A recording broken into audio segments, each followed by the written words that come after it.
네, 안녕하세요. 이번 시간부터는 딕셔너리즈라고 하는 내용에 대해서 살펴보도록 하겠습니다.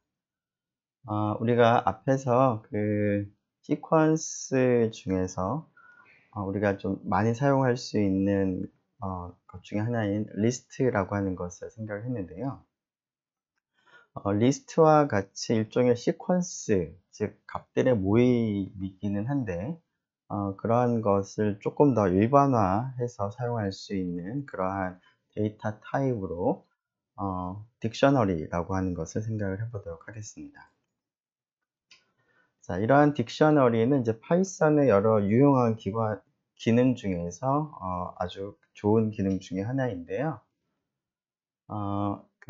이러한 파이썬을 사용을 해서 우리가 여러 가지 알고리즘들을 이제 구현을 할 때, 그러한 이제 알고리즘이 좀 더 효율적이고, 성능이 좋은 그런 알고리즘을 이제 구현을 이제 하는 상황에서, 그런 것들의 이제 기초로 사용이 되는, 그런 데이터 타입이라고 할 수가 있겠습니다. 앞에서 잠깐 언급한 것처럼, 딕셔너리라고 하는 새로운 데이터 타입은 리스트와 이제 유사합니다. 리스트와 유사하게 비슷하게 값들의 모임을 표현을 할 수가 있는데요. 좀 더 그 리스트보다는 제너럴한 그런 특성이 있습니다.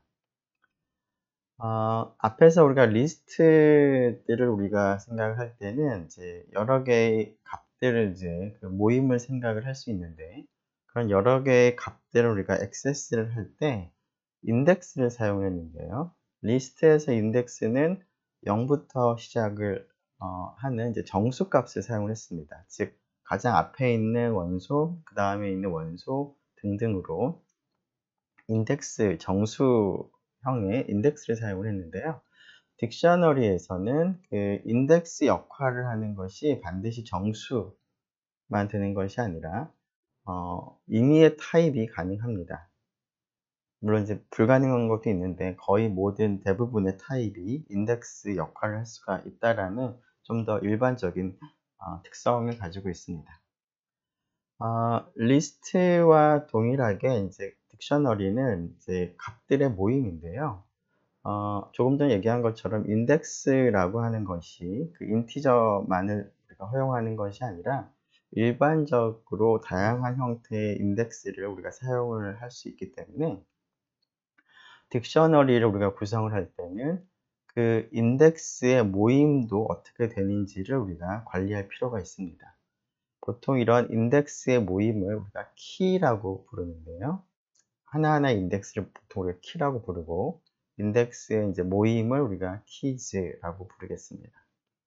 자, 그래서 이러한 이제 그 키들과 그리고 값들을 이제 값의 모임을 이제 같이 포함을 이제 하고 있는 것이 딕셔너리가 되겠습니다. 리스트에서는 리스트에서는 값들의 모임만 가지고 있었던 것이고요. 그 값들이 이제 순서가 이제 정해져 있는 경우에는 인덱스가 그 순서대로 우리가 부여를 하기 때문에 따로 별도의 그 인덱스를 가지고 있지는 않았습니다.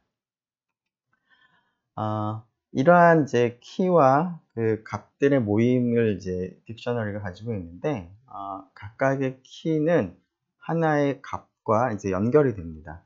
앞에서 리스트에서 인덱스에 대해서 값이 대응이 되는 것처럼, 딕셔너리에서는 키가 인덱스의 역할을 하는 것이기 때문에 키가 하나 주어지면 그 키에 대응되는 값이 하나씩 연결이 되어 있습니다.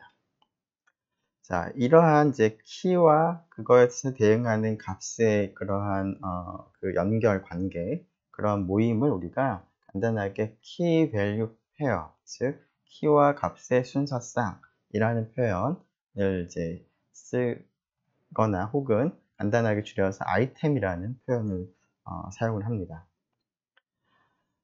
이러한 그 키에 대해서 밸류가 하나씩 대응이 되어 있는, 연결이 되어 있는 것을 우리가 수학적으로 우리가 해석을 하자면, 일종의 함수, 대응 관계로 생각을 할 수가 있습니다. 즉, 키 하나하나들마다 그것에 대응되는 값들이 주어지기 때문에 키들의 모임으로부터 값들의 모임으로 가는 대응으로서 주어진 키에 대해서 값이 하나씩 대응이 되는 것으로 생각을 할 수 있기 때문에 보통 키의 키로부터 각각의 값이 이제 대응이 된다라는 형태로 우리가 표현을 하기도 합니다.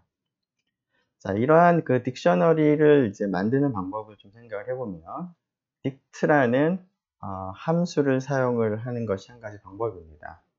dict라는 함수에 지금 괄호를 열고 아무것도 지금 쓰지 않았는데요.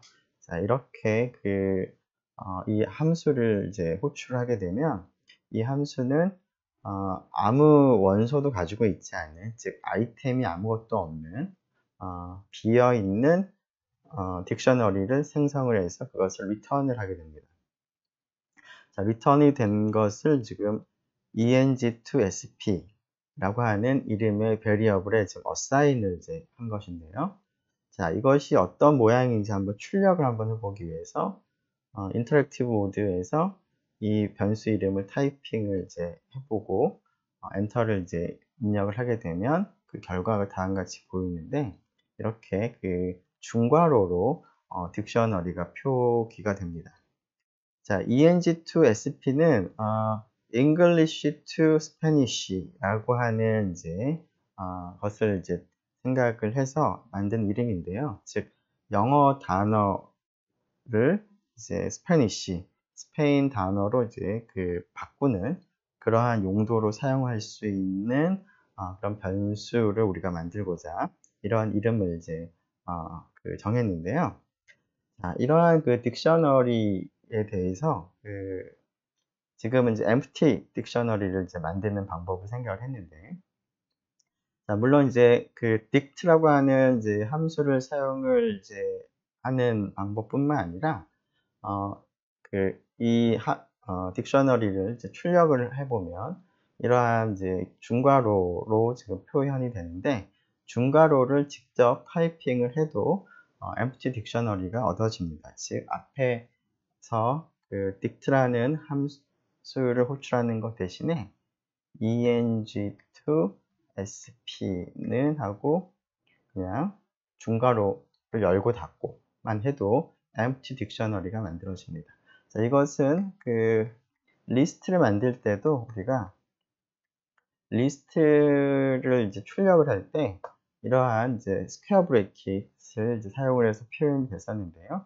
그러한 스퀘어 브래킷을 사용을 해서 우리가 리스트를 입력을 하기도 했었는데 이때 이러한 스퀘어 브래킷 안에 아무것도 우리가 쓰지 않으면 empty 리스트가 만들어졌었는데요. 그것과 유사한 것을 생각을 하면 되겠습니다.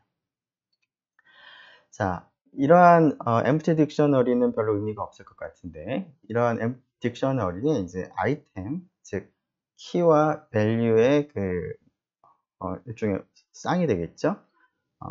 그것을 이제 추가를 이제 하기 위해서는 다음과 같이 앞에서 우리가 방금 사용한 이러한 중괄호를 가지고 empty 딕셔너리를 만든 다음에 그 다음에 우리가 앞에서 인덱스를 이제 사용하던 방식으로 스퀘어 브래킷을 사용해서 우리가 추가를 할 수가 있습니다. 코드를 직접 보면 조금 전에 eng2sp라고 하는 것은 아이템이 아무것도 없는 empty 딕셔너리였는데요. 자, 여기에 하나의 아이템을 추가하는 방법이 여기 나와 있습니다. 자, 지금 보면 1이라고 하는 문자열을 이 스퀘어 브래킷 안에 넣습니다. 자, 이것이 딕셔너리에서의 키가 됩니다. 1이라는 문자열을 키로 합니다. 즉 인덱스가 정수가 아니라 이런 문자열이 되는 것입니다. 자, 이때 이 키에 대응하는 값을 우리가 지정을 합니다. 여기서는 이제 문자열로 uno라고 지정을 했는데요. 자, 그것을 이제 다음과 같이 할당문의 형태로 우리가 지정을 하게 되면 empty 딕셔너리에 이러한 아이템이 추가가 되는데요. 자, 그 결과를 확인해 보면 다음과 같이 중괄호를 사용을 해서 표현이 되어 있고요. 그리고 앞에서 우리가 보던 것과는 조금 다른 형태이긴 하지만 앞에 키값이 하나 나와 있습니다. 그리고 콜론이 나와 있고 그것에 대응하는 여기가 밸류인데요. 이 녀석이 밸류인데요. 이 값이 나와 있습니다. 지금 이러한 그 딕셔너리는 앞에서 이제 하나의 그 매핑이다, 대응이다라고 얘기를 했는데요. 그 English to SP라고 하는 딕셔너리를 이제 키들의 모임을 생각을 하고, 밸류들의 모임이 있을 때, 이 English to Spanish라는 딕셔너리라는 것으로부터 키와 밸류가 다음과 같이 대응이 되어 있다는 겁니다. 원이라는 키가 들어오면 그것에 대응해서 밸류 값을 알려주는데, 그 밸류 값이 지금은 uno라고 하는 이제 밸류가 들어 있는 것인데, 이러한 대응을 나타내는 표현이, 이러한 딕셔너리가 이러한 대응을 나타내고 있다라는 것이고, 이러한 대응을 나타낼 때 이제 아이템을 하나 추가를 이제 하기 위해서 다음과 같이 앞에서 우리가 리스트에서 인덱스를 사용해서 그 성분을 접근했던 것과 마찬가지로 스퀘어 브래킷을 사용을 한다라는 것입니다. 단 차이는 여기 있는 키가 예전에는 인덱스로서 정수값만 가능했었는데 지금 정수가 아닌 값도 가능하다라는 겁니다. 자, 우리가 empty 딕셔너리를 입력할 때는 이러한 중괄호만 썼고요. 그리고 이제 아이템을 하나를 추가를 했을 때 출력을 한 결과 보니까 여전히 이러한 중괄호가 되어 있고, 그리고 그 아이템이 다음과 같이 키 값과 콜론 다음에 밸류 값으로 표현이 되어 있는데요. 자, 이 방식은 이 딕셔너리의 모습을 이제 그러니까 그 프린트를 할 때 쓰는 방식이기도 하지만, 이 방식을 그대로 이용하면 우리가 새로운 아이템을 추가를 할 때는 이제 이러한 방식을 썼는데, 아이템들을 이제 처음부터 여러 개를 갖다가 이제 구성을 할 때 이러한 형태를 그대로 이용을 하면 그러한 아이템을 가진 딕셔너리를 우리가 만들어낼 수가 있습니다. 간단하게 얘기하면 여기 보여진 출력하는 형태가 딕셔너리를 갖다가 처음에 만드는 인풋 포맷이기도 하다는 겁니다. 다음과 같이 딕셔너리를 생성을 할 수가 있는데요. 즉, 딕셔너리 생성을 하기 위해서 중괄호를 앞과 뒤에 썼고요. 그리고 여기서는 아이템이 모두 3개가 있습니다. 아이템과 아이템은 리스트와 마찬가지로 컴마로 구분을 하고요.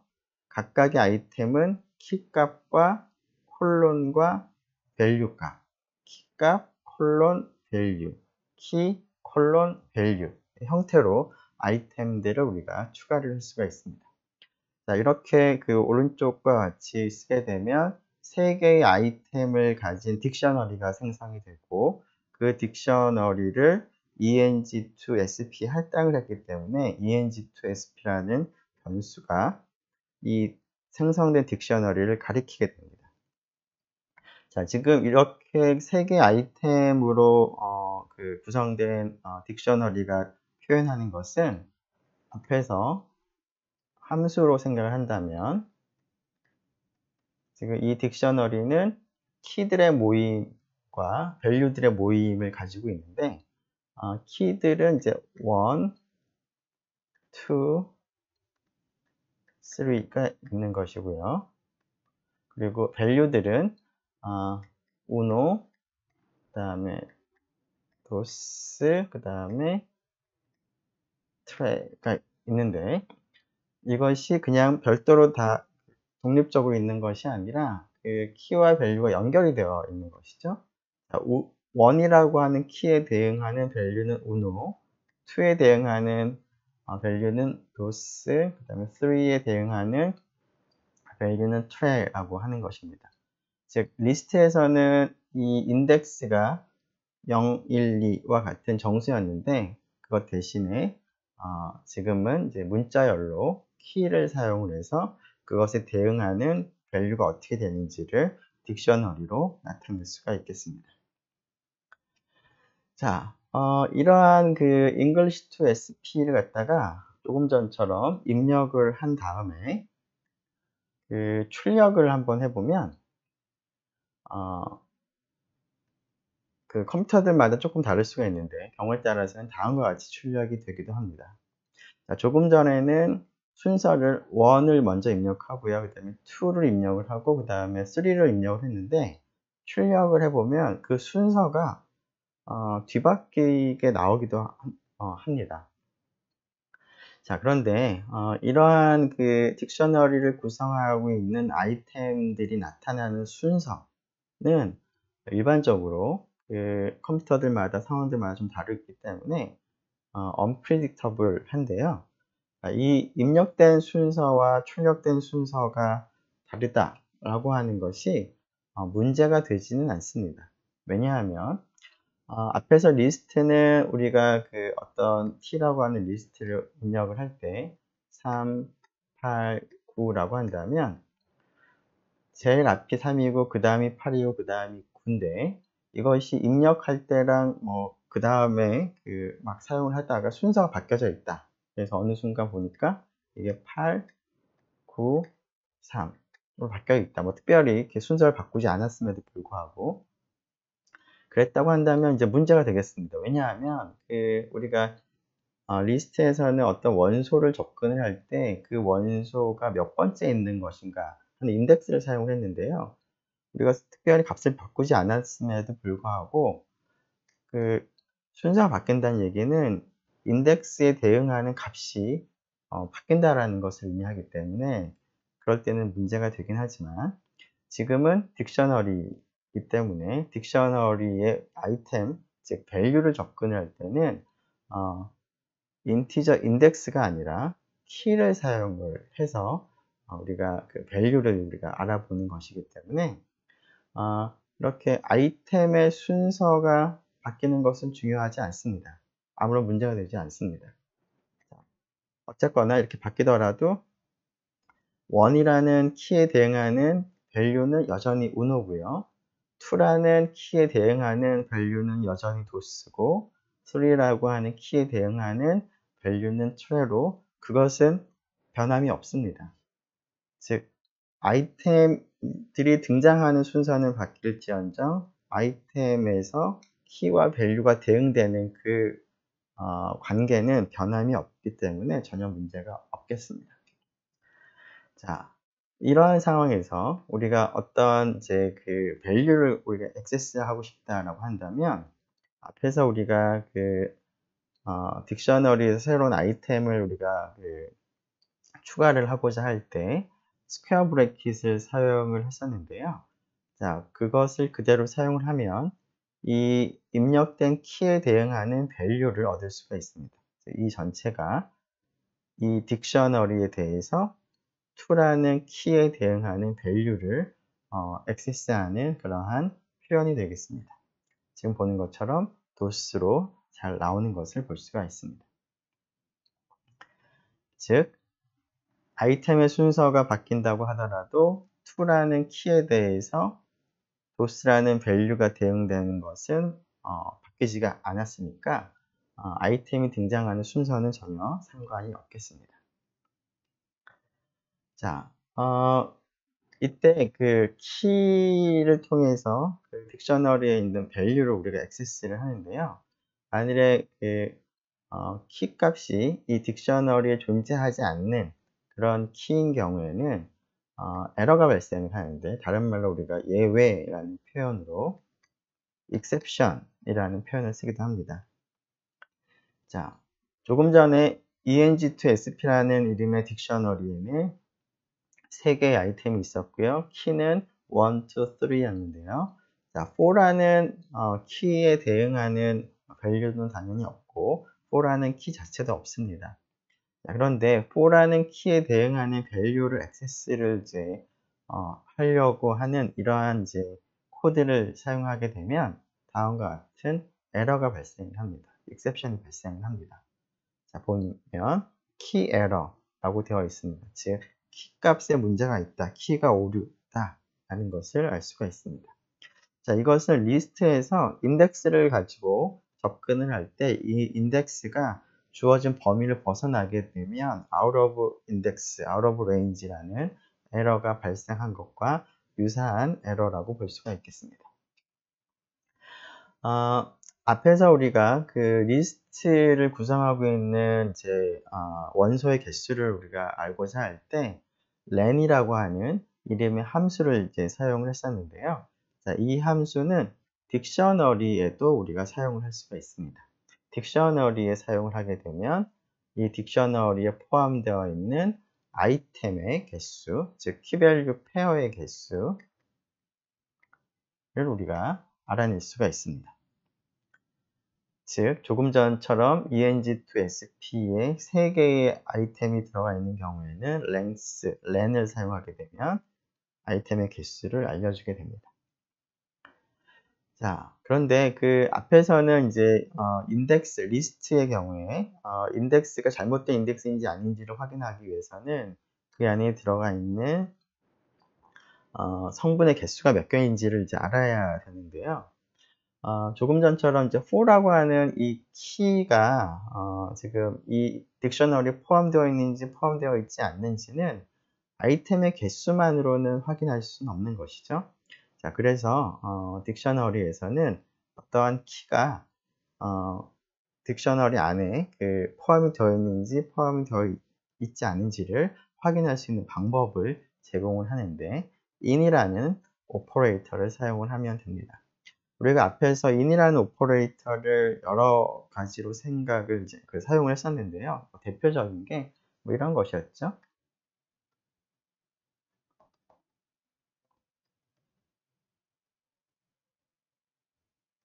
자, seed라는 문자열이 여기 안에 포함이 되어 있는가?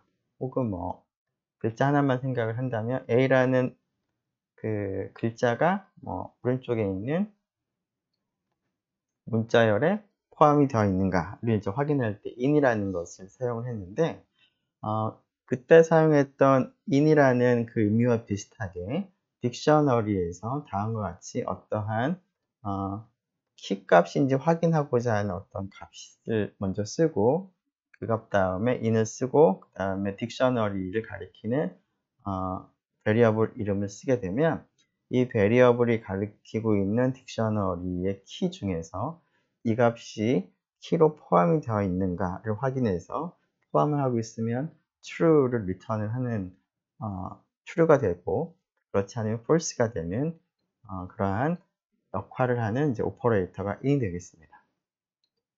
자, 여기서는 이제 딕셔너리 안에 키로서 그 값이 있는지를 이제 알려주는 것인데요.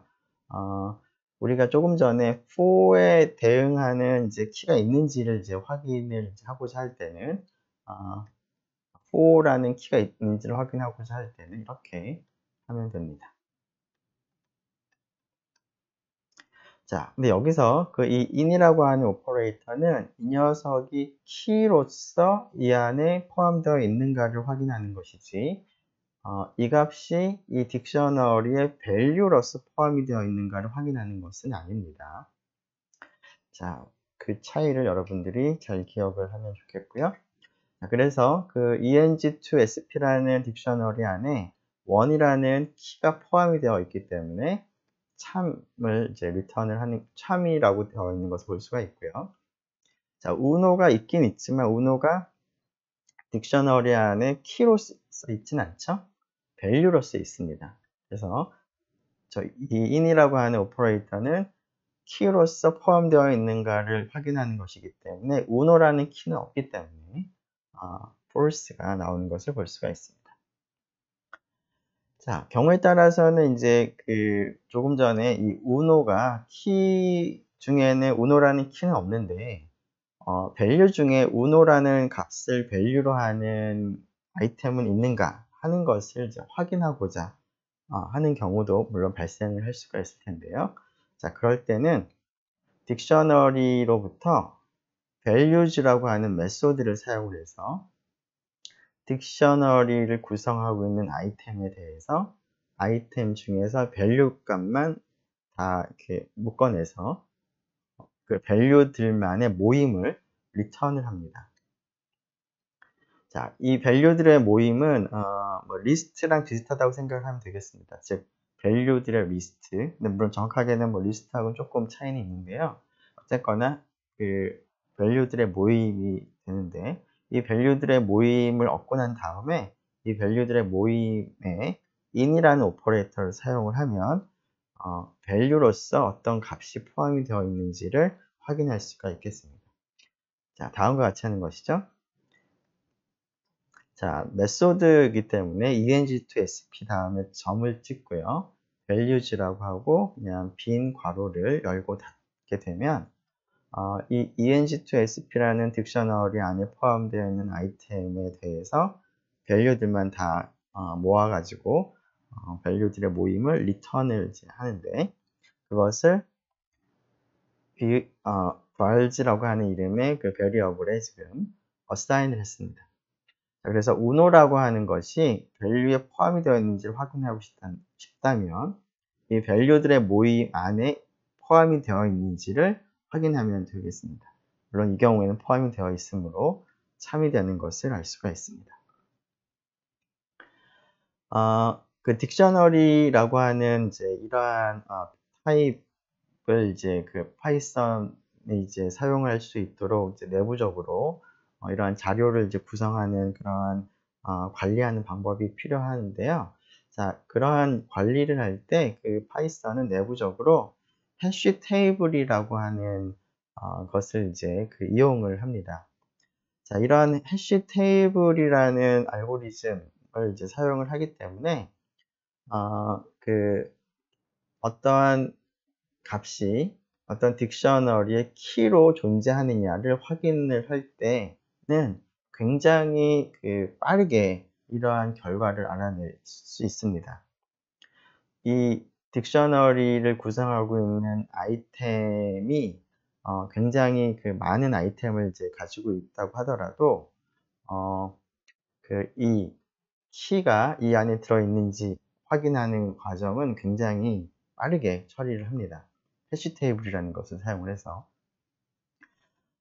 하지만 이제 지금같이 밸류들을 이제 얻어오고 밸류들 안에 이제 어떤 값이 포함이 되어 있는지 확인을 하는 과정에서는 해시 테이블을 좀 사용을 하는 것이 아니기 때문에 이때는 이 values에 포함되어 있는 값들의 개수가 많아지면 많아질수록 점점 느려집니다.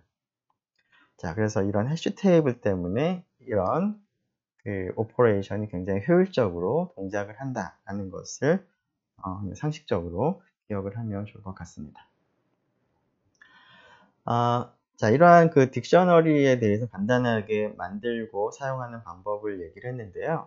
자, 이 딕셔너리를 이제 유용하게 사용할 수 있는 한 가지 예로서 어떤 대상이 몇 개나 나타났는지를 카운팅을 하는 카운터를 이제 모아두는 역할로 딕셔너리를 사용을 하는 이그젬플을 생각을 해보도록 하겠습니다.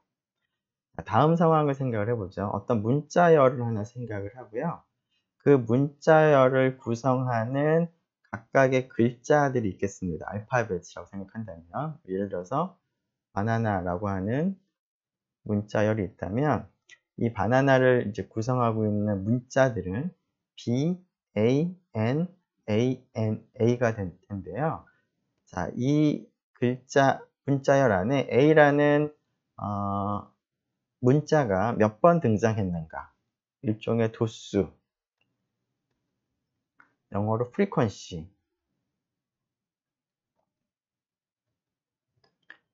생각을 해보고자 합니다. 자, A는 지금 3번 등장을 했고요. 그 다음에 B라고 하는 문자는 1번 등장을 했고, 그 다음에 N이라는 문자는 2번 등장을 했습니다.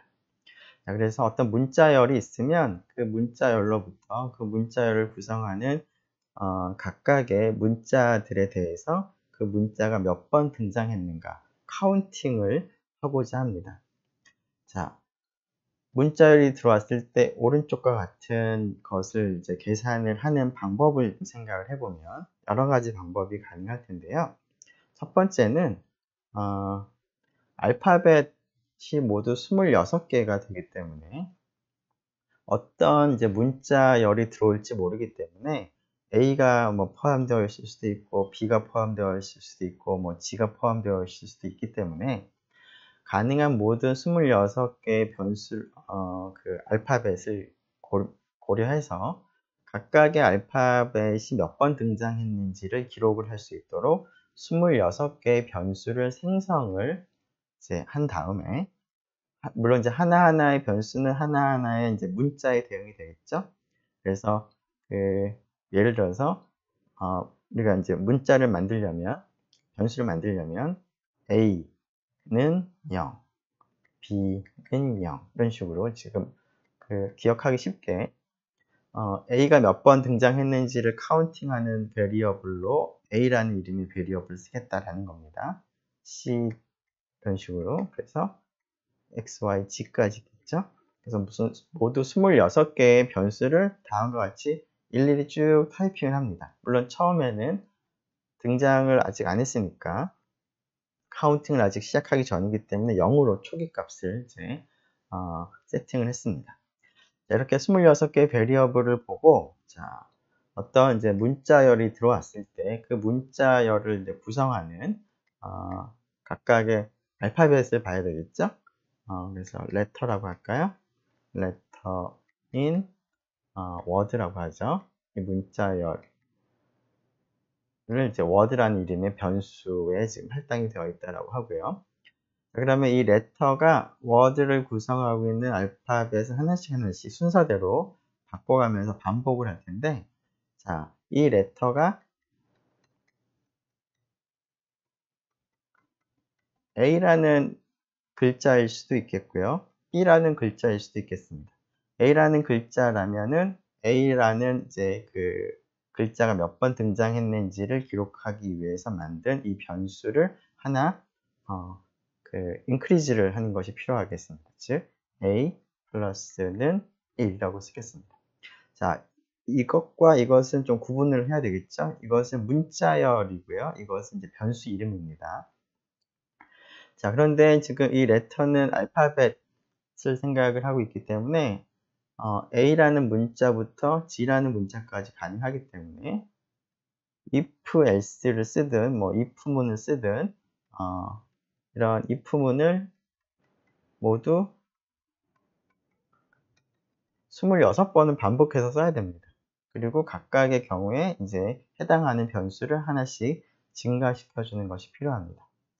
자, 이런 식으로 쓰게 되면은 굉장히 힘들 것 같습니다. 변수를 26개를 일일이 타이핑하는 것도 힘들고, 그 다음에 if문을 계속 확인하는 것도 26번 확인해야 되기 때문에 26번 정도 확인해야 되기 때문에 이것도 굉장히 좀 복잡하고 힘들 일이 되겠습니다. 자, 이것을 이제 이런 식으로 하는 것 대신에 리스트를 사용을 하는 방법도 가능하겠습니다. 자, 리스트를 사용을 하는데요. 자, 리스트를 처음에 26개의 원소를 이제 가진 리스트를 생성을 합니다. 그리고 각각의 값은 0으로 초기화를 하겠습니다. 즉, 이렇게 하죠.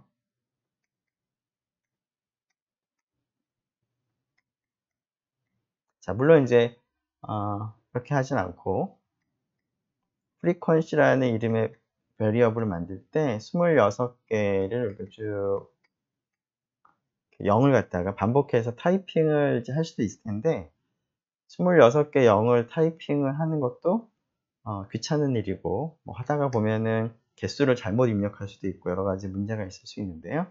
그것을 조금 더 편리하게 입력하는 방법은 다음과 같이 곱하기 오퍼레이터를 사용을 하면 되겠습니다. 자, 이렇게 곱하기 오퍼레이터를 사용을 하게 되면은 0이 모두 이제 26개로 채워지는 그러한 리스트가 이제 만들어지겠습니다. 자, 그런 다음에 결국 이제 이런 일을 하게 되면 뭐 이렇게 만드는 거나 마찬가지인데요. 자, 맨 처음에 있는 이 값은 A라는 문자가 몇 번 들어오는지를 카운팅하기 위한 용도로 쓰겠다. 그 다음에 두 번째 값은 아니면 인덱스 1에 해당하는 값은 B라는 문자가 몇 번 나오는지를 카운팅하는 데 쓰겠다. 라는 용도로 이제 생각을 이제 하려고 하는 것이죠. 자, 그러면 앞에서와 같이 이런 프리퀀시를 만든 다음에 각각의 이제 문자를 구성하는 이제 그 글자들마다 이 글자가 A인지 B인지 C인지에 따라서 다르게 우리가 이제 해당하는 성분을 바꿔야 되겠습니다. 근데 이 과정에서 앞에서와 같이 if 뭐 letter가 A랑 같으면 프리퀀시의 인덱스 0을 하나만큼 증가시켜주고 그 다음에 A가 아니라 B가 되면 인덱스를 0이 아니라 1을 생각을 해서 또 증가시켜주고 하는 형태로 물론 작성을 할 수도 있는데 이렇게 하면 여전히 동일한 이제 어려움이 있겠습니다. 자, 그래서 이것을 이렇게 하는 것 대신에 for letter in word라고 한 다음에 이 letter가 이제 A라는 글자부터 G라는 글자, 소문자만 생각한다면 글자 사이에 있을 텐데요. 자, 이것이 지금 알파벳 순서로 되어 있기 때문에 알파벳 순서에서 이 letter에 해당하는 문자가 몇 번째 글자인지를 이제 확인을 하면 인덱스를 우리가 쉽게 계산을 할 수가 있습니다. 자, 그렇게 할 수 있는 한 가지 방법 중에 하나가 빌트인 함수 order의 약자인 odd라는 함수를 이용을 하는 것인데요. 즉 odd letter라고 하면 이 letter가 가리키고 있는 글자의 이제 순서에 해당하는 정수값이 생깁니다. 자, 이 정수값을 이용을 해서 인덱스를 우리가 계산을 할 수 있을 텐데요. 다음과 같은 식으로 계산을 하는 것입니다. 즉, 이 레터의 그 순서와 A라는 알파벳의 순서, 번호를 생각해서 그 차이를 계산을 하면 이 값을 인덱스로 쓰는 겁니다. 그래서 이 값을 인덱스로 해서 프리퀀시의 이 값을 이제 1만큼 늘려준다 라는 형태로 쓸 수 있습니다. 자, 근데 물론 이렇게 하는 것도 물론 한 가지 방법이긴 하지만 물론 1번에 비해서는 훨씬 더 좋은 방법일 것 같기는 한데요. 이 방법도 이제 한 가지 문제점은 자, 앞에서와 같이 바나나 라는 글자가 들어왔을 때 이 단어에는 문자열에는 C가 등장하지도 않고요. 그 다음에 D도 등장하지 않고 X도 등장하지 않고 몇 개, 한 3개만 등장을 합니다. 그런데 이제 어떤 문자열이 들어올지 모르기 때문에 26개의 원소를 성분으로 하는 리스트를 이제 만들었는데 실제로 이 중에서 3개만 값이 이제 변화가 되겠습니다. 자, 그래서 이러한 방법에서는 필요 없는 그런 값까지도 우리가 만들어내는 그러한 단점이 있겠습니다. 자, 이것을 이제 해결하는 한 가지 방법이 딕셔너리를 이제 사용을 하는 것인데요. 자, 이 딕셔너리는 이제 키와 밸류로 구성이 되어 있는데 이때 키는 문자를 키로 하고요. 그것에 대응하는 값은 그 문자가 등장하는 도수, 카운팅 하는 이제 값으로 우리가 밸류를 삼는 그런 딕셔너리를 우리가 이제 만들어 보려고 합니다. 자, 이런 딕셔너리를 이용을 이제 하면서 어떠한 이제 문자열을 이제 생각을 할 때, 자, 물론 처음에는 이제 empty 딕셔너리로부터 출발을 할 텐데요. 처음에는 아무 글자도 우리가 카운팅을 하지 않았기 때문에. 자, 그러다가 이제 글자를 하나씩 보는 거죠. 자, 처음 글자 B를 보는데 B라고 하는 이제 이 글자가 지금 내가 지금 생성한 딕셔너리의 키로 지금 사용을 하려고 하는데 그 키에 포함이 되어 있지 않을 수도 있고요. 이전에. 그리고 이미 포함이 되어 있을 수도 있습니다. 자, 맨 처음에는 물론 당연히 맨 처음이니까 키에 포함이 되어 있지 않을 텐데요. 키에 포함이 되어 있지 않을 때는 이 B라고 하는 글자를 키로 해서 아이템을 하나를 추가를 합니다. 자, 그러면은 이제 B라는 키가 있었고, 그 다음에 아이템, 밸류가 지금 하나 지금 발견했으니까 1인 상태가 됩니다. 그래서, 처음에 이제 B라는 글자를 만나게 되면 empty 딕셔너리에서 다음과 같은 아이템이 하나인 딕셔너리가 만들어지고요. 바뀌고요. 그 다음에 이제 그 다음 글자를 보면 A가 되는데요. 자, A라고 하는 문자가 키로 지금 없으니까 이 경우에도 마찬가지로 B라는 키에 대해서 1, 아이템 하나, A라는 글자에 대해서 A가 지금 한번 등장했으니까 한 번 등장했다라는 의미로 다음과 같이 딕셔너리를 바꿉니다. 그 다음에 N으로 가는 거죠. 그러면은 이제 B 한 번 나타났고 A 한 번 나타났고 N도 지금 한 번 나타났습니다. 그런 다음에 그 다음 글자를 보니까 A가 됩니다. 자, A가 기존의 아이템을 보니까 키에 이미 A가 포함이 되어 있습니다. 그런 상태에서 지금 새로운 A가 등장했기 때문에 이때는 이 A라는 키에 대응하는 값을 1이었다면 그 값을 하나 늘려서 2로 바꿔주는 게 필요하겠습니다. 자, 그 다음 N을 보면 키에 n이 포함이 되어 있고요. 따라서 이 값을 밸류를 2로 바꿔줍니다. 자, 그 다음은 a인데요. 이 값을 3으로 바꿔주는 형태로 하게 되면 이 글자, 문자열에 포함되어 있는 글자들 각각이 몇 번씩 등장했는지를 우리가 알아낼 수가 있겠습니다. 자, 말로 설명한 그 과정을 코드로 보면 다음과 같겠습니다. 자, 지금은 이제 히스토그램이라는 이름의 그 함수를 작성을 했는데요. 우리가 이제 통계에서 히스토그램이라고 하는 것이 지금 우리가 작성을 하려고 하는, 계산을 하려고 하는 그러한 개념과 동일한 개념이죠. 즉, 히스토그램이라고 하는 것은 어떤 각각의 어떤 키에 대해서 그것이 몇 개씩 있느냐, 도수가 어떻게 되느냐를 나타내는 그런 개념이기 때문에 히스토그램이라는 이름이 우리가 지금 하려고 하는 그런 상황에 적절한 이름이 될 것 같습니다. 자, 파라미터로 s를 지금 사용을 했습니다. 즉 s는 어떤 문자열을 가리키는 것이라고 생각을 하고요. 처음에 empty dictionary를 이제 만들었습니다. D라는 이름으로 지금 사용을 하겠습니다. 자, S라는 문자열에 있는 각각의 문자, 캐릭터 하나하나를 바꿔가면서 생각을 하는 것인데, 자, 앞에서 이 C를 키 값으로 사용을 하겠다라고 했는데요. 이 딕셔너리 안에 이 C가, 지금 C가 가리키는 그 문자가 키에 포함이 되어 있는가 아닌가에 따라서 조금 다르게 우리가 그 코드를 작성을 해야 될 것 같습니다. 자, 키에 포함이 되어 있지 않는다고 한다면 이 C라는 글자를 처음 만난다는 그런 의미가 되는 거니까 C라는 키에 대해서 값을 밸류를 1을 이제 대응을 이제 하는 아이템을 이제 추가하는 것이 필요하기 때문에 다음과 같이 사용을 했습니다.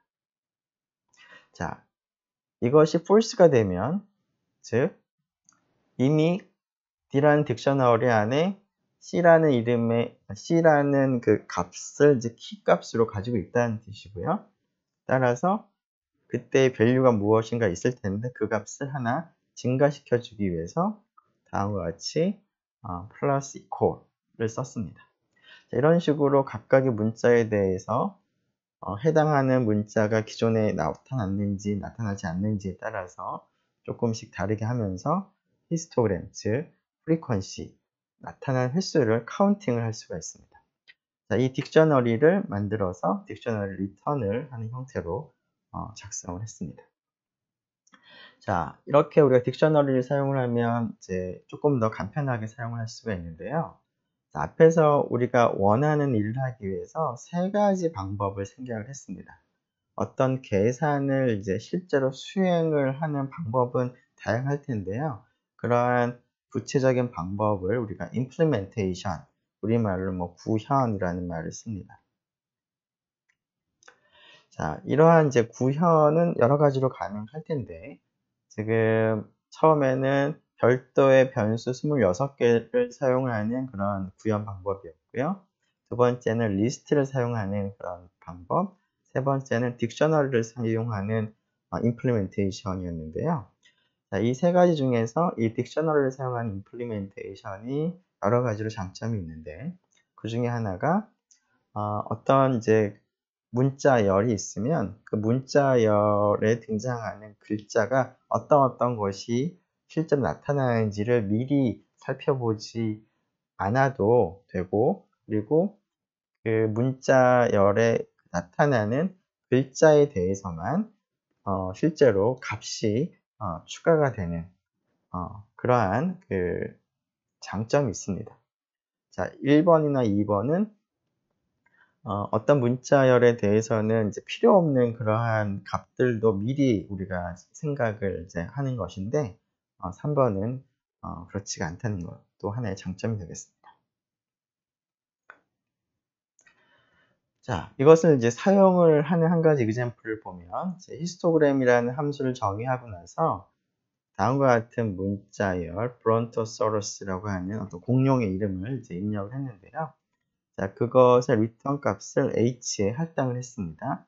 h는 d를 이제 return을 한 것이니까, 즉 히스토그램 안에서 empty dictionary로부터 출발해서 값을 조금 바꿔가지고 return을 한 것이죠.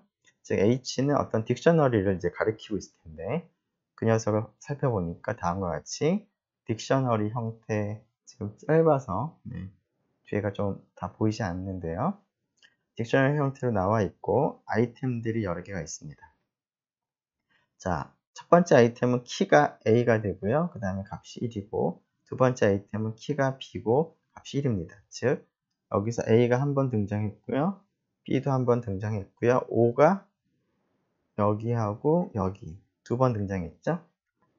네, 우리가 원하는, 즉 각각의 문자열이 몇 번 등장했는지를 우리가 계산을 이제 한 결과를 얻을 수가 있겠습니다. 이때 물론 여기서 X라던가 또 D라던가 하는 이런 글자들은 이 문자열에 나타나 있지 않은데요. 나타나 있지 않은 문자에 대해서는 따로 우리가 그 아이템을 관리하지 않는다라는 장점도 있습니다.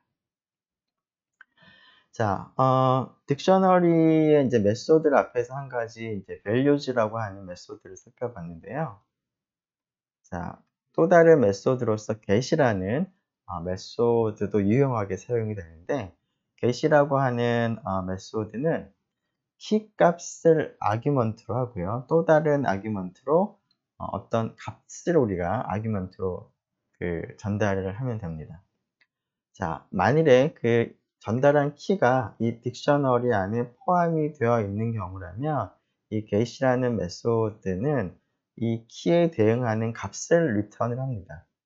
하지만 이 전달한 키가 딕셔너리 안에 포함이 되어 있지 않는 경우라면 두 번째 그 전달한 아규먼트인 그 값을 우리가 그냥 전달을 합니다.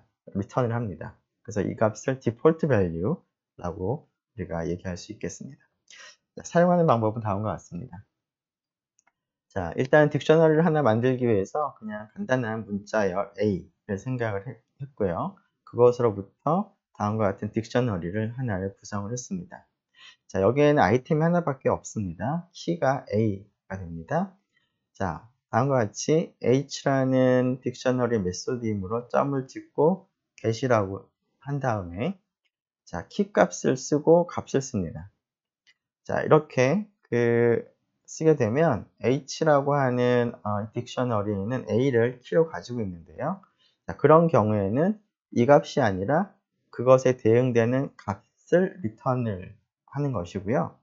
자, 두 번째 코드를 보면 같은 이 h라고 하는 딕셔너리 a만을 키로 가지고 있는데 거기에 b라는 키를 이제 전달을 하고 값을 0을 전달을 하는 경우에는 이 딕셔너리 안에 b라는 키는 없죠. 따라서 b라는 키에 대응하는 밸류도 없습니다.